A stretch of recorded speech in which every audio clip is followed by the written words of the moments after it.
Apesar do título ser bem chamativo, a ideia aqui é completamente diferente. Sim, nesse vídeo eu vou mostrar as falhas da teoria marxiana do valor e vou me pautar as fontes de seus livros e de suas cartas. Só que não vai ser inflado da forma como é feito ultimamente, porque existe sim um exagero, tanto para quem apoia, quanto para quem rejeita a ideia de Karl Marx. Apesar de ser um racista, antissemita e homofóbico, no campo da teoria econômica, é só uma pessoa que fez uma contribuição para a teoria econômica. Nada demais. Simples assim. Eu não pretendo fazer piada e nem deboche nesse vídeo. Esse vídeo vai ser extremamente sério.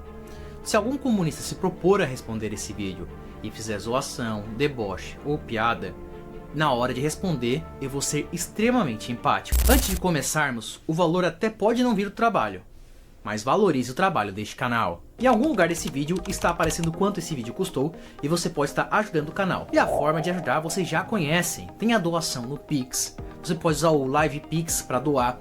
Por sinal, toda doação no Live Pix em vídeos serão doações em que as mensagens serão lidas no início de cada live. Vocês podem trazer fontes que ajudam a discutir o tema do vídeo. Vocês podem sugerir temas novos para o vídeo. E claro, compartilhar, dar like, se inscrever e ativar o sininho. Voltando. Esse vídeo vai ser dividido em 3 partes. A primeira parte vai ser a exposição da teoria.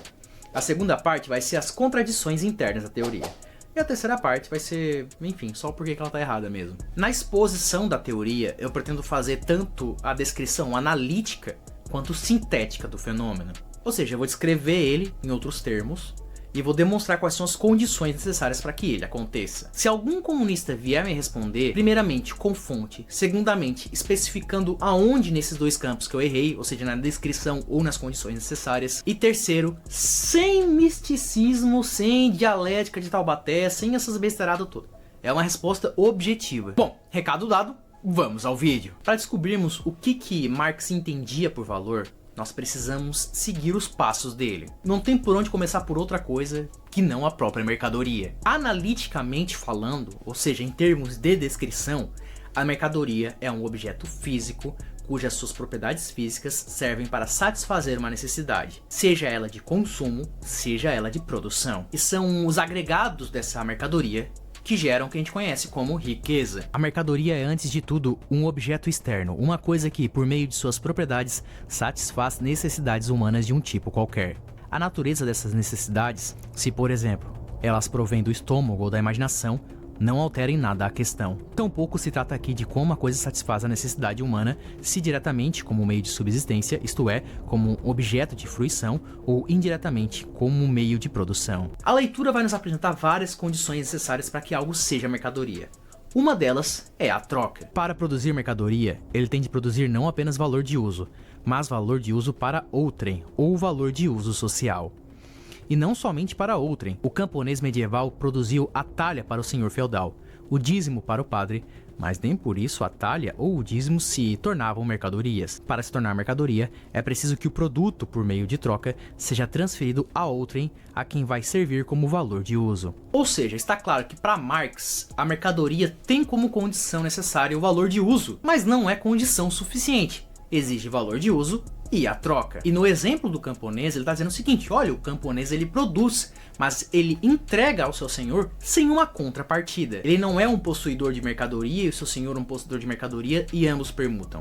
Ele só está entregando o recurso produzido. Como a condição necessária é o valor de uso, a gente precisa entender também o que é valor de uso. E o Marx determina valor de uso como propriedades físicas da mercadoria. Toda coisa útil, como ferro, papel e etc., deve ser considerada sob um duplo ponto de vista, o da qualidade e o da quantidade. Cada uma dessas coisas é um conjunto de muitas propriedades e pode, por isso, ser útil sob diversos aspectos. A utilidade de uma coisa faz dela valor de uso, mas essa utilidade não flutua no ar. Condicionada pelas propriedades do corpo da mercadoria, ela não existe sem esse corpo. Por isso, o próprio corpo da mercadoria, como ferro, trigo, diamante, etc., é um valor de uso ou um bem. E ele também diz que uma coisa pode ser útil e produto do trabalho humano sem ser mercadoria. Quem por meio do seu produto satisfaz sua própria necessidade, cria certamente valor de uso, mas não mercadoria. Novamente, uma mercadoria tem não apenas a troca como condição necessária, mas o valor de uso, ou seja, as propriedades físicas dela. E apesar de que o termo troca, ele pode parecer óbvio, nós queremos ser extremamente fiel às escrituras de Marx.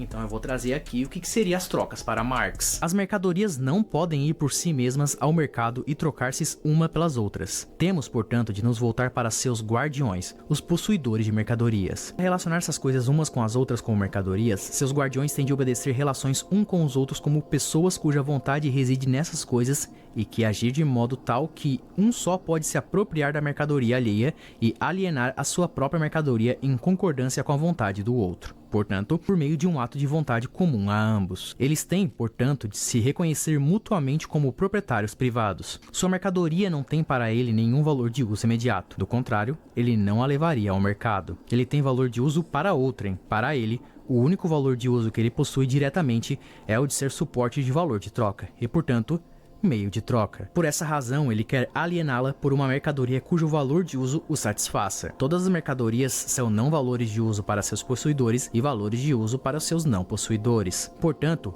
elas precisam universalmente mudar de mãos. Mas essa mudança de mãos constitui sua troca, e essa troca se relaciona umas com as outras como valores e se realiza como os valores. Por isso as mercadorias têm de se realizar como valores antes que possam se realizar como valores de uso. Cada possuidor de mercadorias só quer alienar sua mercadoria em troca de outra mercadoria cujo valor de uso satisfaça sua necessidade. Por outro lado, ele quer realizar sua mercadoria como valor, portanto, em qualquer outra mercadoria do mesmo valor que seja do seu agrado, não importando se sua mercadoria tem ou não valor de uso para o possuidor da outra mercadoria. Portanto, a troca de mercadorias para o possuidor de uma mercadoria é uma troca que serve para satisfazer as suas necessidades. Logo, para Marx, em termos de ordem fenomênica, só há possibilidade de troca se houver as propriedades físicas da mercadoria. Logo, se há um recurso produzido que tem propriedades físicas que satisfazem a necessidade humana do consumo, por exemplo, ele não necessariamente é mercadoria, e só será trocado se gerar utilidade para outrem. Daí surge que para Marx, o valor de uso é suporte para o valor de troca.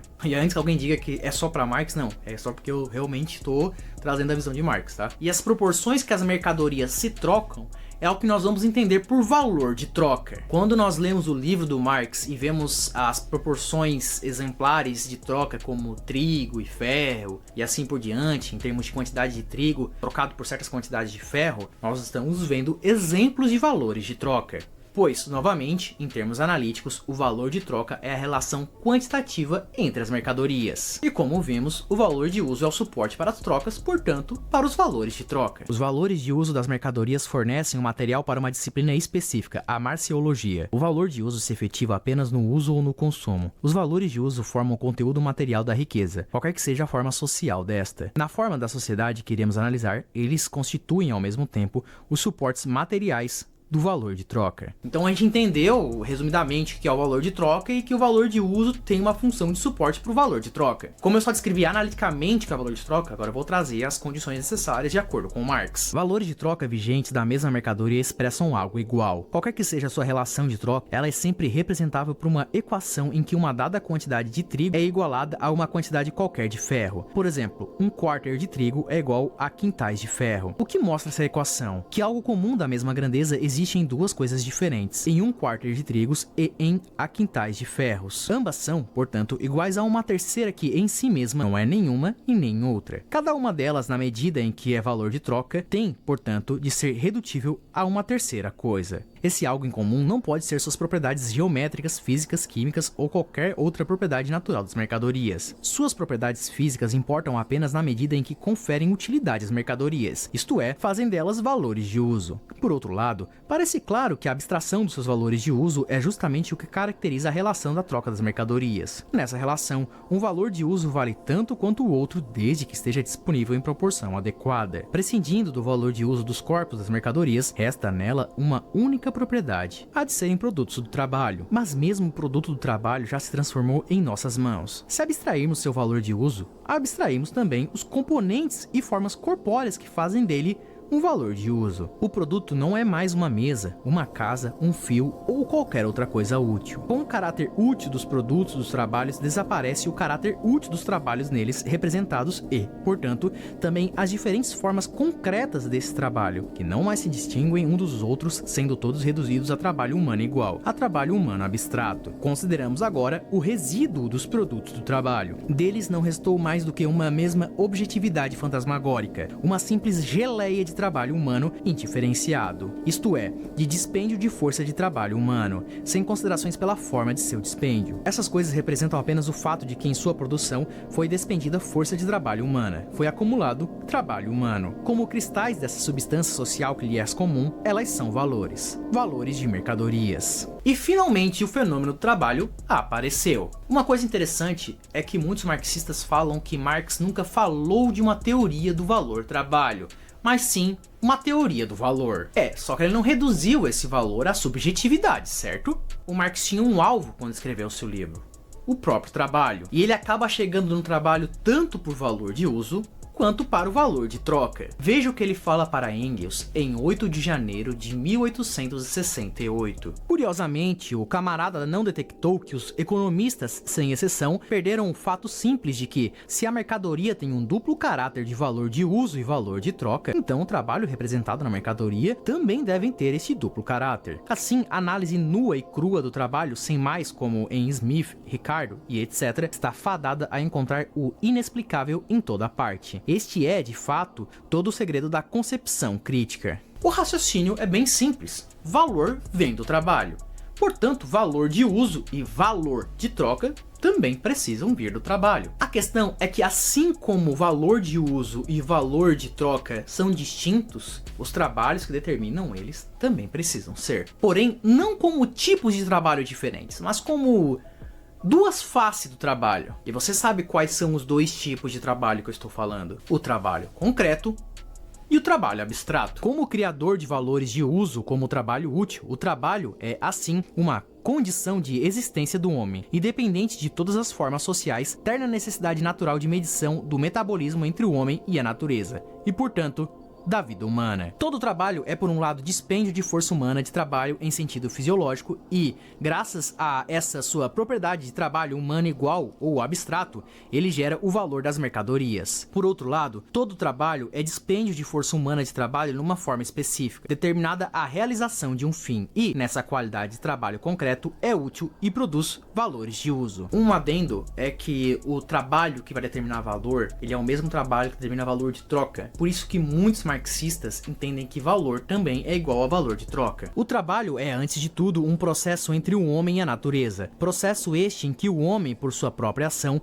medeia, regula e controla seu metabolismo com a natureza. Portanto, a definição de trabalho é essa que eu comentei. É a mediação da transformação da natureza pelo homem. Essa mediação objetiva, observável e específica, ela é chamada de trabalho útil ou trabalho concreto. Para entendermos um pouco mais sobre o que é o trabalho concreto, ou trabalho útil, ou trabalho específico, eu vou trazer outra passagem de Marx. Quando o casaco é equiparado ao linho como coisa de valor, o trabalho nele contido é equiparado com o trabalho contido no linho. Ora, a alfaiataria que faz o casaco é um tipo de trabalho concreto diferente da tecelagem que faz o linho.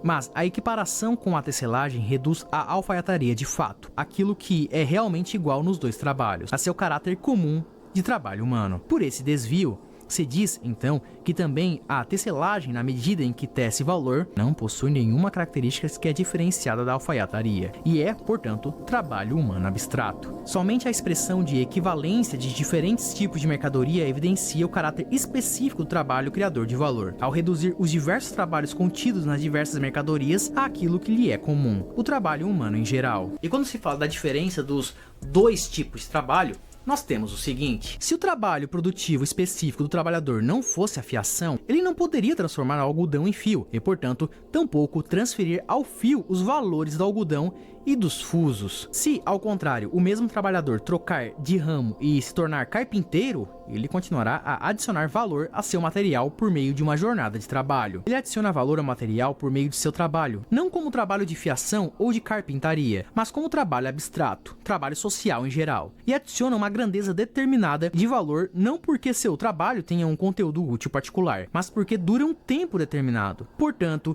é por sua qualidade abstrata geral, como dispêndio de força humana de trabalho, que o trabalho do fiandeiro adiciona um valor novo aos valores do algodão e dos fusos, e é em sua qualidade concreta, particular e útil como processo de fiação, ele transfere ao produto o valor desses meios de produção e, com isso, conserva o seu valor no produto. Daí decorre a duplicidade de seu resultado no mesmo tempo. tempo. Por meio da adição meramente quantitativa de trabalho, um valor novo é adicionado. Por meio de qualidade do trabalho adicionado, os valores antigos do meio de produção são conservados no produto. Esse efeito duplo do mesmo trabalho, decorrência em seu caráter duplo, pode ser detectado em vários fenômenos. Portanto, para Marx, há um duplo caráter do trabalho, porque há na mercadoria um duplo caráter de valor. O trabalho concreto produz valor de uso, e o trabalho abstrato produz valor de troca. Acontece que até agora não foi definido o que é valor. Em algumas passagens sim, como eu recém comentei, mas uma definição analítica e sintética não. Como comentei, alguns marxistas definem valor como preço,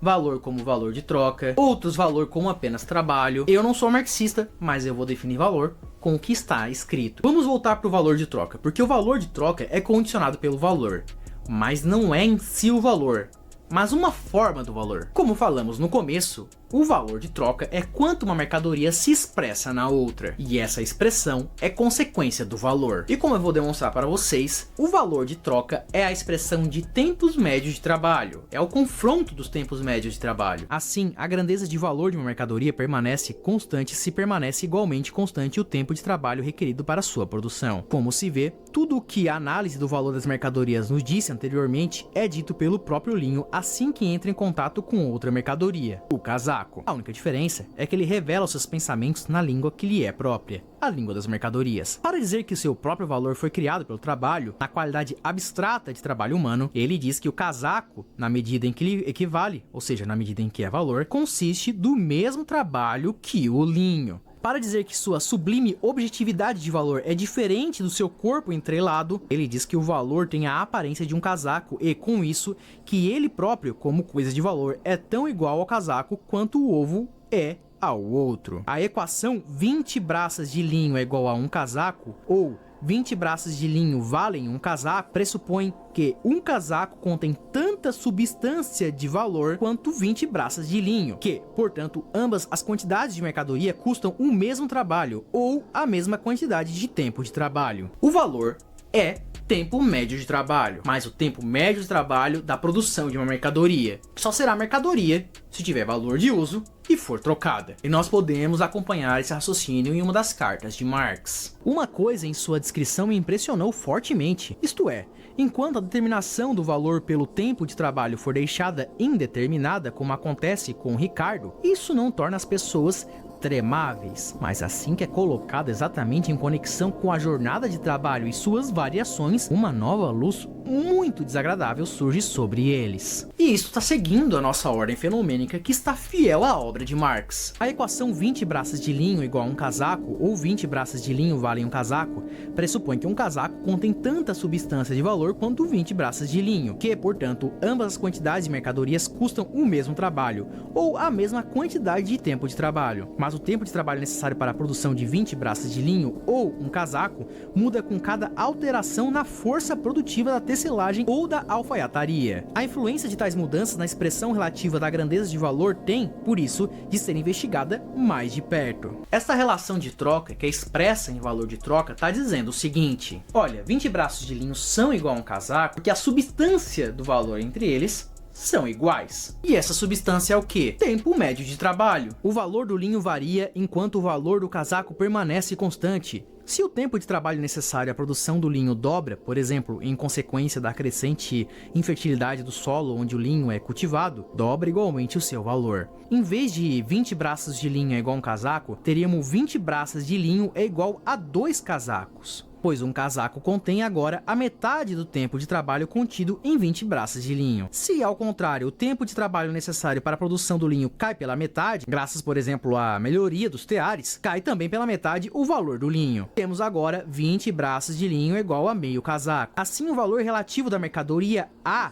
isto é, seu valor expresso na mercadoria B, aumenta e diminui na proporção direta da variação do valor da mercadoria A em relação ao valor constante da mercadoria. Veja que a sequência fenomênica é bem clara. Primeiro, há uma melhoria tecnológica que reduz o tempo médio de trabalho e que isso afeta as relações de troca. Ou seja, primeiro são os fenômenos do valor acontecendo que necessariamente faz com que haja alteração do valor de troca. Ou seja, na medida que o valor de uma mercadoria muda, gera desdobramentos ao valor de troca. E eu vou ler mais 2 exemplos que demonstram que é isso que o Marx está falando. O valor do linho permanece constante enquanto varia o valor do casaco. Se dobra o tempo de trabalho necessário à produção do casaco, por exemplo, em consequência de tosquias desfavoráveis, temos, em vez de 20 braças de linho é igual a um casaco, agora 20 braças de linho é igual ao meio casaco. Ao contrário, se cai pela metade o valor do casaco, temos 20 braças de linho é igual a 2 casacos. Permanecendo constante o valor da mercadoria A, aumenta ou diminui, portanto, o seu valor relativo expresso na mercadoria B em proporção inversa à variação do valor de B. Ao compararmos os diferentes casos sob 1 e 2,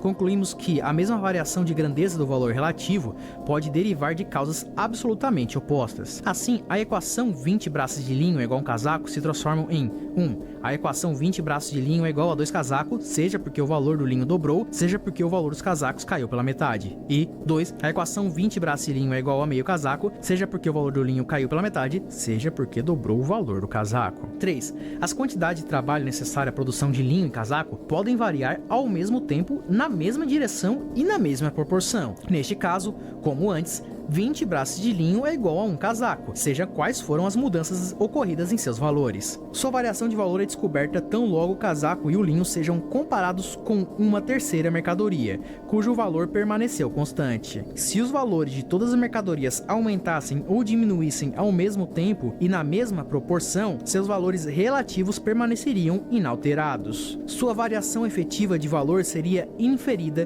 do valor de que o mesmo tempo de trabalho passará agora a ser produzida uma quantidade de mercadorias maior ou menor do que antes. O tempo de trabalho necessário à produção do linho e do casaco, respectivamente, e com isso, seus valores podem variar simultaneamente na mesma direção, porém em graus diferentes ou em direções contrárias. A influência de todas as combinações possíveis sobre o valor relativo de uma mercadoria resulta da simples aplicação dos casos 1, 2 e 3. As variações na grandeza do valor não se refletem nem inequívoca nem exaustivamente em suas expressões relativas ou na grandeza do valor relativo. O valor relativo de uma mercadoria pode variar, embora seu valor se mantenha constante. Seu valor relativo pode permanecer constante, embora seu valor varie, e, finalmente, variações simultâneas em suas grandezas de valores nas expressões relativas dessa grandeza não precisam de modo algum coincidir entre si. Ou seja, como eu comentei, valor de troca é a relação entre tempo médio de trabalho e o valor é o tempo médio de trabalho. Portanto, o trabalho abstrato cristalizado e jogado ao mercado é o valor. E para reforçar, o valor ele tem sua diferença no valor de troca, em termos de que o valor de troca é a forma do valor. Só que como o valor aparece no valor de troca, não é difícil ver pessoas que entendem o valor como valor de troca. Eu não quero me alongar muito, mas Carlo Cafiero e Michael Heinrich são pessoas que contribuíram para esse tipo de visão. Voltando, é importante ressaltar que até o tempo médio de trabalho também tem condições necessárias. O tempo médio de trabalho não depende só da força de trabalho humano, mas também do ambiente e das forças produtivas. E nós vimos isso claramente nas passagens que eu acabei de ler. Vamos ler de novo? Sim, isso é retórico. Se o tempo de trabalho necessário à produção do linho dobra, por exemplo, em consequência da crescente infertilidade do solo onde o linho é cultivado, dobra igualmente o seu valor. Se ao contrário o tempo de trabalho necessário para a produção do linho cai pela metade, graças, por exemplo, à melhoria dos teares, cai também pela metade o valor do linho. Se dobra o tempo de trabalho necessário à produção do casaco, por exemplo, em consequência de tosquias desfavoráveis, temos em vez de 20 braças de linho igual a um casaco, agora 20 braças de linho é igual a meio casaco. Se vocês entenderam o que está sendo exposto aqui, conceitos como mais trabalho, mais valia também, composição orgânica do capital e assim por diante vão ser conceitos mais fáceis de serem entendidos. Bom, eu vou apresentar agora um mapa mental de tudo que a gente falou aqui para resumir a ordem fenomênica das coisas. Nós começamos pela mercadoria, que é um objeto que serve para satisfazer uma necessidade, seja a produção ou seja o consumo. E essa só é mercadoria graças ao valor de uso e à troca. E ao falarmos de trocas, expressamos o valor de troca, que é a relação quantitativa entre as mercadorias. A condição necessária para o valor de troca é 2 ou mais mercadorias com respectivos possuidores das mercadorias. É uma relação social através das mercadorias. E essas mercadorias precisam ter o mesmo valor. ou seja, o mesmo tempo médio de trabalho. E o tempo médio de trabalho é condicionado pela força de trabalho humano, forças produtivas e o ambiente. Além disso, é preciso que ela tenha valor de uso, ou seja, propriedades físicas que servem à necessidade de outrem. E as propriedades físicas, elas são condicionadas pelo trabalho concreto. E o trabalho concreto é o trabalho específico realizado para produzir um determinado bem ou serviço. Essas são as condições necessárias em ordens fenomênicas para que valor, valor de uso, valor de troca e mercadoria venham a existir. Bom, agora nós vamos falar sobre as contradições internas da teoria de Marx. E a primeira gritante contradição está no valor de uso. Ora, valores de uso e valores de troca são valores distintos da mercadoria, duas faces da mercadoria que possuem como condição necessária trabalhos distintos, certo? A resposta é não. Apesar de que ele queira chegar nessa conclusão, ele fala uma coisa totalmente diferente. Uma coisa pode ser valor de uso sem ser valor. É esse o caso quando sua utilidade para o homem não é mediada pelo trabalho. Assim é o ar,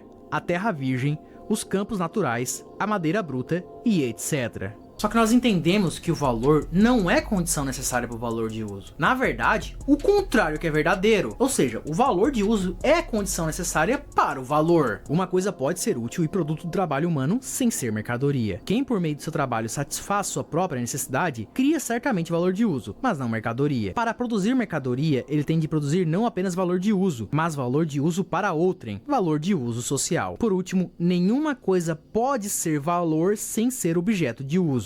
Se ela é inútil, também é o trabalho nela contido, não conta como trabalho e não cria por isso nenhum valor. Então, como podemos perceber, na verdade a condição necessária para o valor é o valor de uso. E o valor de uso não tem como condição necessária o trabalho, como a gente acabou de demonstrar. Ou seja, terras virgens, madeira bruta e etc. E uma coisa que ela não tem trabalho humano em nenhum momento, como terras, madeira virgem e etc., se ela não tem trabalho, ela não tem como ter a face dupla do trabalho, que é o trabalho concreto e o trabalho abstrato. Ainda assim, essa coisa pode ser trocada por outras coisas, expressando assim o valor de troca e um valor de uso. E também tendo valor. Novamente, terra virgem, madeira bruta, campos naturais, diamante encontrado do nada. Tudo isso pode se expressar com outras mercadorias que também não têm origem no trabalho, sem ter seu metabolismo alterado pelo trabalho humano. Acontece que, ao contrário do que as pessoas dizem, o Marx não chegou no trabalho através de um processo dialético, reflexivo e assim por diante. Haviam dois fortes vieses que o fizeram chegar no trabalho. O primeiro é que ele já estava num ambiente teórico em que o valor estava determinado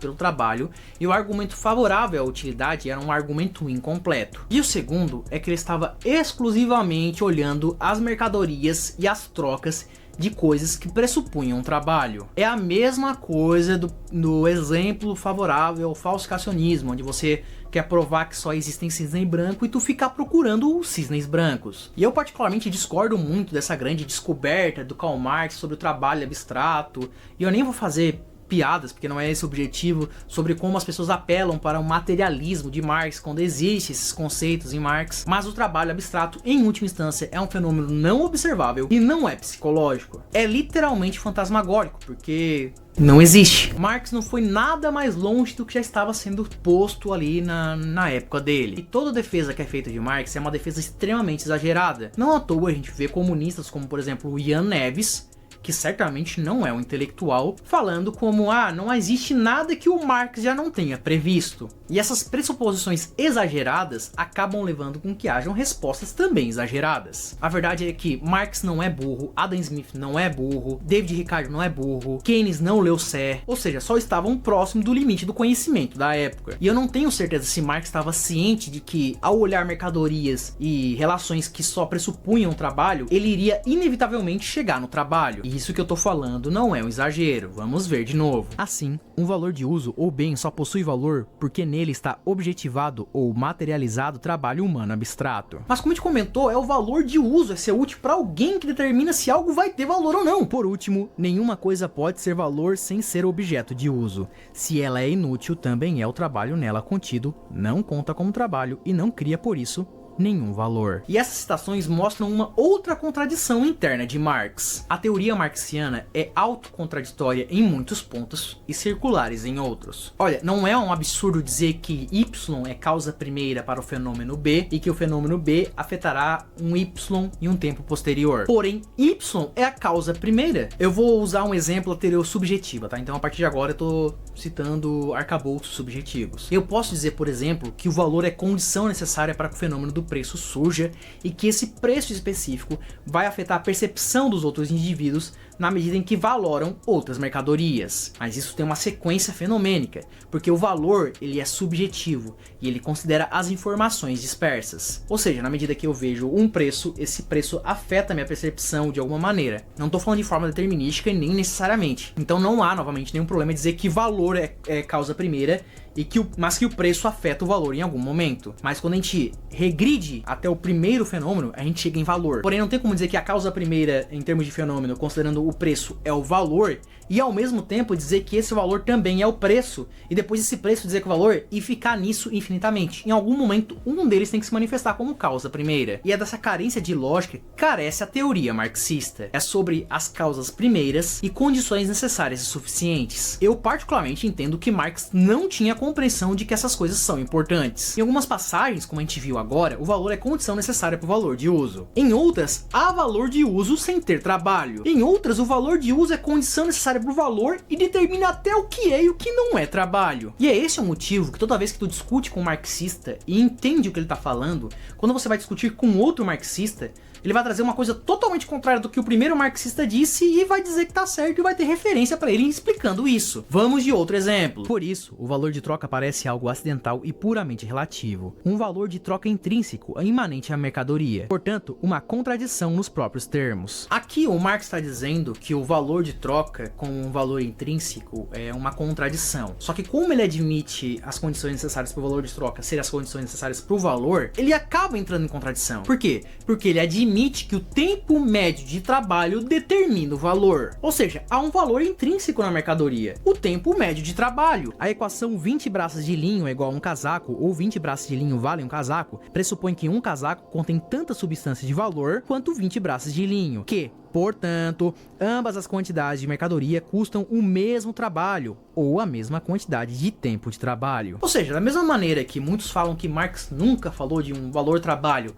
mas a gente percebeu aqui que é uma teoria do valor trabalho, o Marx falar que não acredita que o valor seja intrínseco, não significa que ele vá defender algo contrário disso. Não à toa, há o livro do Isaac Litt Rubin sobre a teoria do valor de Marx, em que ele admite que a mercadoria é quem concede intercambiabilidade a outras mercadorias. Ou seja, o valor de uso são as propriedades físicas da mercadoria, que são intrínsecos à mercadoria. E o valor é condicionado pelo tempo médio de trabalho, que é marcado na mercadoria.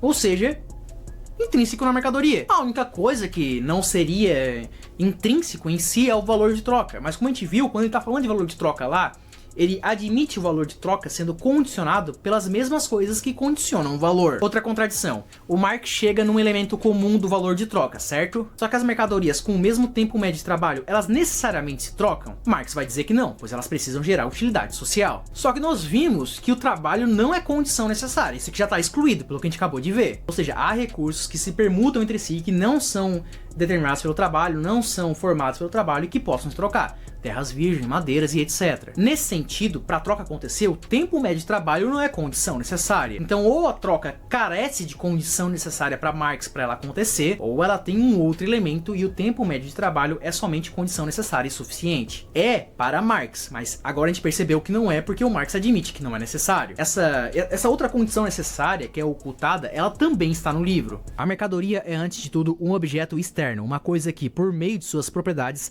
satisfaz necessidades humanas de um tipo qualquer. E depois, bem lá pra frente, ele fala o seguinte: para relacionar essas coisas umas com as outras, como mercadorias, seus guardiões têm de estabelecer relações um com os outros como pessoas cuja vontade reside nessa coisa e que agir de modo tal que um só pode se apropriar da mercadoria alheia e alienar a sua própria mercadoria em concordância com a vontade do outro, portanto, por meio de um ato de vontade comum a ambos. Por essa razão, ele quer aliená-la por uma mercadoria cujo valor de uso o satisfaça. Cada possuidor de mercadoria só quer alienar sua mercadoria em troca de outra mercadoria cujo valor de uso satisfaça a sua necessidade. Ou seja, o valor de uso ele não é condicionado necessariamente pelo trabalho, ele é o suporte para o valor de troca e as pessoas trocam para satisfazer as suas necessidades. Você consegue entender que esse é um caminho para explicar o valor através da utilidade e que contradiz tudo que o Marx está dizendo? Só que o que o Marx faz é basicamente o seguinte: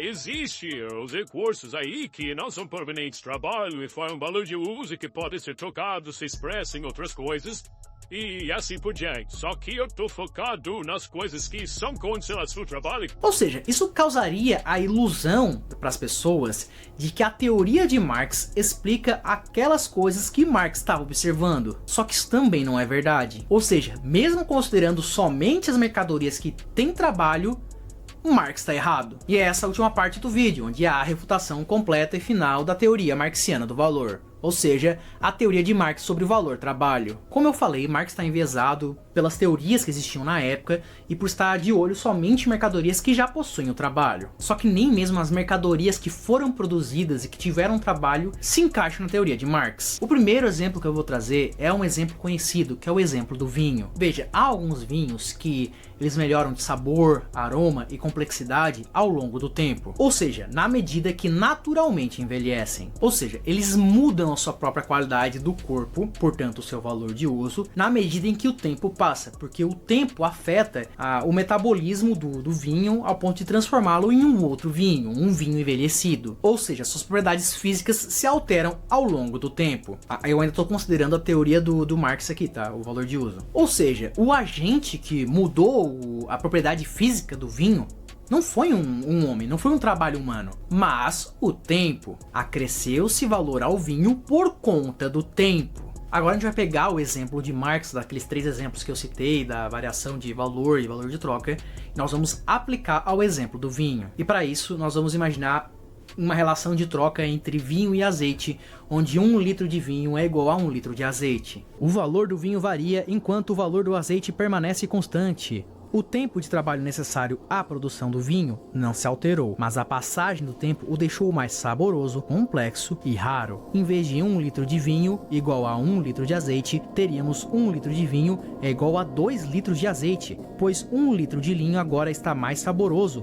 complexo e não é o mesmo vinho anterior, ainda que o tempo de trabalho para sua produção não se altere. E isso é muito importante porque, por mais que os marxistas admitam o valor como o tempo médio de trabalho, eles não conseguem se livrar da consequência das relações entre as mercadorias, que são os valores de troca. Ou seja, se fosse verdade o que Marx está colocando aqui, que o valor altera na medida que o tempo médio de trabalho se altera, nós precisaríamos ver em todas as relações de troca essa alteração da mesma maneira. Ou seja, sempre que um produto tem mais tempo de trabalho, tempo médio de trabalho aplicado a ele, portanto há mais valor, logo essa relação de troca com todas as mercadorias com essa mercadoria aqui que aumentou o trabalho precisaria alterar necessariamente. Portanto, quando um vinho ele tem a sua relação de troca com azeite alterada, ainda que o tempo médio de trabalho não se alterou, nós temos o suficiente para descartar a teoria de Marx. Logo, o tempo médio de trabalho não afeta o vinho. Ou seja, quando nós fazemos o correto, quando você vai discutir uma teoria,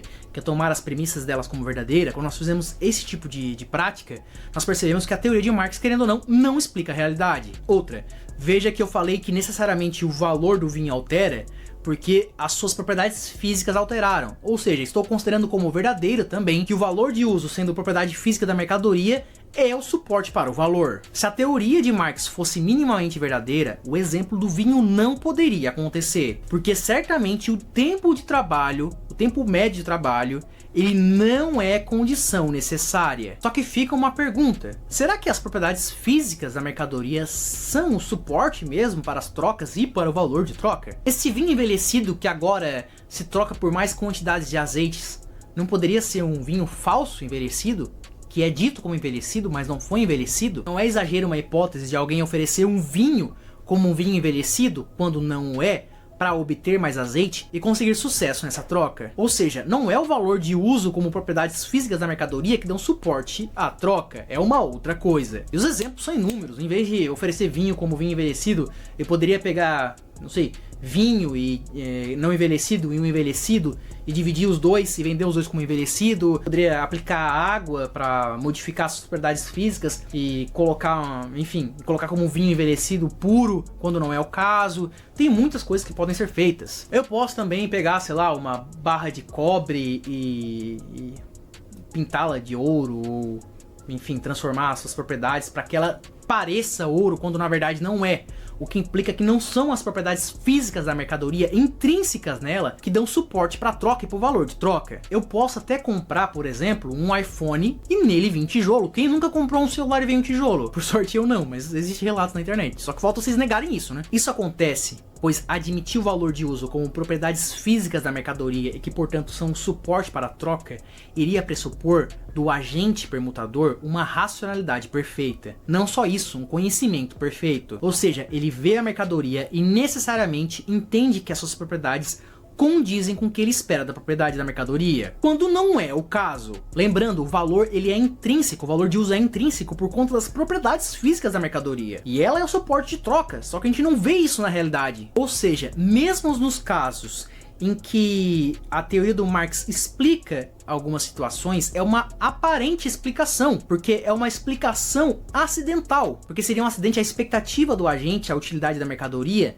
ser igual à própria utilidade da mercadoria, porque não é a utilidade da mercadoria que faz com que eu valorize ela, mas sim a minha expectativa de que ela tenha aquela utilidade. Só que isso não é o que Marx fala, não existe essa exposição de forma clara, de forma objetiva no livro de Marx. E a discussão da necessidade, que poderia ser um ponto de partida, ela é muito rasa no livro de Marx. Não é, por exemplo, que nem uma ação humana de Ludwig von Mises que pega um indivíduo que quer alcançar um fim mais satisfatório e que tem a expectativa de que esse fim poderá ser alcançado em determinados meios e assim por diante. Ou seja, uma explicação real de como surge o valor. Só que assim, ó, o Marx, como eu falei, não é burro. Ele chegou nessa conclusão por algum motivo. Dois deles eu comentei. Estava rodeado de gente que estava discutindo o valor nesse sentido. E ele pegou exemplos específicos que consideravam um trabalho. Só que tem muitas outras coisas que podem ser consideradas, que você pode ver que não. Até que faz sentido o que Marx está dizendo, porque existe certas situações que justificam o que ele está falando, de certa maneira. Não de que ele esteja certo, mas que possa fazer ele incorrer pela via do trabalho. Então vamos fazer o seguinte, vamos esquecer essas duas hipóteses que eu comentei e tentar entender por que Marx chega no trabalho. Acontece que a busca de tentar entender como o valor surge é uma busca muito antiga e ela não começa em Marx. Ela não começa em Marx sendo o protagonista do valor, trabalho. E na sua época se tinha algumas pressuposições do valor surgindo da utilidade, mas eram pressuposições incompletas. Não à toa tem um cenário que eles colocam como hipótese para tentar refutar essa teoria, e com sucesso por sinal, que é da contrapartida entre a água e o diamante. A água, ela tem muito mais utilidade para o ser humano, só que mesmo assim ela vale bem menos do que o diamante. E este contra-exemplo, partindo da imaginação, antes que algum comunista venha comentar alguma coisa nesse vídeo, é um contra-exemplo suficiente para demonstrar que a utilidade estaria completa. Por quê? Porque faltava um elemento ali, o elemento da escassez. E quando você pensa no elemento da escassez, tu consegue entender também que ele tem uma correlação muito forte com o tempo de trabalho. Veja, se em 8 horas eu produzo 100 unidades de um produto qualquer, ao longo de um mês que tenha 30 dias, no final do mês eu teria 3.000 unidades. E suponhamos que esse produto qualquer é um produto bem demandado e que ele é adquirido em sua totalidade. Agora vamos imaginar que aumentou a restrição tecnológica, ou não tem fator de produção suficiente, enfim, e agora as mesmas 8 horas de trabalho produzem, na verdade, 50 unidades, que ao decorrer de um mês de 30 dias, no final do mês, nós teríamos 1.500 unidades. Ceteris paribus, dado que as pessoas demandam essas unidades, como eu comentei agora há pouco, o valor desses recursos vão aumentar, porque há um senso maior de urgência nesses recursos, e as pessoas elas sabem que vão ficar sem. Se o valor delas vão aumentar por conta do senso de urgência, portanto, as relações de troca com essas 1.500 unidades também vão alterar, onde qualquer coisa que seja oferecida em contrapartida, agora teria que ser oferecida em dobro. Só que isso aconteceu por conta do aumento do tempo médio de trabalho relativo, ou por conta da escassez? Caso você esteja em dúvida, eu falei em tempo médio relativo, por mais que o tempo tenha se mantido 8 horas, para eu conseguir produzir a mesma coisa que antes, eu teria que dobrar ele. Então, relativamente, ele aumentou-se o tempo médio necessário para produzir aquelas 3.000 unidades no primeiro exemplo. Então, realmente é um trick, eu não sei como se fala em português. Então, realmente é uma coisa bem capciosa, é um pouco difícil de capturar. E se você vê nos exemplos do Marx sobre o valor de troca, aqueles 3 exemplos que eu citei, esse cenário se encaixa perfeitamente. Porém, como já demonstramos exaustivamente nesse vídeo, o trabalho não é condição necessária para o valor. Ou seja, há um outro elemento aqui. Então vamos olhar novamente para o exemplo. É o mesmo produto. A quantidade agora mudou. O tempo médio também mudou, o tempo médio relativo. A demanda se manteve. A aquisição na totalidade também se manteve. Como nós podemos descartar o trabalho por tudo que eu já justifiquei, o que sobrou foi a quantidade. Ou seja, a disposição da mercadoria. Ou seja, a sua escassez relativa. E como a disposição das mercadorias lá na época de Marx e assim por diante, ela também era afetada fortemente pelo trabalho, não é um exagero chegar no trabalho como uma explicação para a teoria do valor. Mas certamente é um exagero tentar manter essa posição, nessa crença dessa teoria, com todas as contribuições que nós temos agora. Ou seja, certamente não há no Marx um problema em defender a teoria do valor que ele defendeu, mas para você comunista, há. Uma outra coisa importante também é que lá no comecinho, como a gente leu, o Marx fala, ó, para eu entender aqui por que as coisas se trocam, eu preciso entender o elemento comum que há nelas. E esse elemento comum acaba sendo trabalho abstrato. Na verdade é que todas são frutos do trabalho, mas enfim, isso não é o ponto. Qualquer que seja a sua relação de troca, ela é sempre representável por uma equação em que uma unidade de trigo é igualada a uma quantidade qualquer de ferro. Por exemplo, 1/4 de trigo é igual a A quintais de ferro. O que mostra essa equação? Que algo comum da mesma grandeza existe em duas coisas diferentes, em 1/4 de trigo e em A quintais de ferro. Ambas são, portanto, iguais a uma terceira coisa que em si mesma não é nenhuma nem outra. Cada uma delas, na medida em que é valor de troca, tem, portanto, de ser redutível a uma terceira coisa. Só que o Marx nem justifica por que tem que ser igual a uma terceira coisa. Ele apela para Aristóteles, mas nem justifica. Eu não tô falando de justificar verdadeiramente, ou seja, justificar está certo. Eu tô falando que ele não justifica, ele só vai seguindo. Ele cita o exemplo do triângulo como analogia, mas isso não é justificar. Vou pegar de não, ó. Um triângulo ali tem igualdade também, portanto, mercadoria, porque assim, para que as coisas sejam trocadas, essas coisas, elas precisam sim ter um elemento comum. Mas calma, os austríacos agora, falando com os austríacos, calma que eu já vou explicar. Isso não quer dizer que as coisas possuem os mesmos valores, mas que a sua diferença de valor é percebida por um elemento comum. Quando eu troco, por exemplo, um recurso que eu não tenho por um recurso que eu tenho, eu não estou comparando os recursos em si, mas os fins que esses recursos podem me alcançar. Na verdade, as expectativas que eu tenho desses fins. Acontece que em termos de expectativa, quando eu abro mão de um recurso em detrimento de outro recurso, eu estou abrindo mão dos fins que aquele recurso poderia me fornecer, em detrimento dos fins que aquele outro recurso que eu estou adquirindo pode me fornecer. Para isso eu vou usar o exemplo do Kinder Ovo. É um exemplo que eu uso desde quando eu dava aula de finanças pessoais. Naquela época era R$5, eu descobri agora que tá R$10. Foi um choque para mim, mas enfim. Eu vou usar o exemplo do Kinder Ovo, que é o seguinte. Quando eu abro mão de R$10 para comprar um Kinder Ovo, eu estou abrindo mão, na verdade, de todos os fins que aqueles R$10 poderiam me causar. Ou seja, todas as outras coisas que aqueles R$10 poderiam comprar para mim. E estou dizendo que o fim que eu valorizo mais é o fim que o Kinder Ovo pode me dar. Que é comer um delicioso chocolate a sabor a leite e ganhar um presentinho. Ou seja, o elemento comum em trocas, em todas as ações, é o fim. Isso acontece porque o termo valor, ele carrega em si o sentido de referencial, de hierarquia, de preferência ou relativo a. Então se eu te perguntasse assim, cara, o que é mais quente? 10 horas ou 50 metros? Você logo notará que essa comparação, essa pergunta, ela não tem um elemento comum, porque nenhum dos elementos que eu dispus para você escolher tem a temperatura, que é o que pode nos fazer criar uma hierarquia, ou seja, dar valores para entender o que é mais quente. Portanto, quando a gente fala de valor, a gente está falando nessa hierarquia, nessa preferência, nessa relatividade. E o termo valor de uso e o termo valor de troca carrega também esse sentido da palavra valor. Ou seja, hierarquia, preferência, relatividade das utilidades e das trocas, ou das coisas que são trocadas. E o Marx sabia disso. Tanto que o valor de uso e valor de troca carrega o que seria valor para Marx, que é tempo de trabalho, ou o trabalho em si. Não à toa, valor de uso, trabalho concreto, valor de troca, trabalho abstrato. Ou trabalho útil e trabalho trocado, acho que esse termo não tem, o trabalho útil tem, que é o trabalho concreto, tá? E eu demonstrei isso, não apenas apoiado na obra ou Capital livro 1 dele,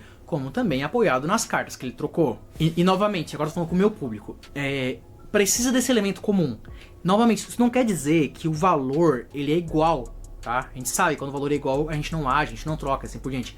O denominador é igual.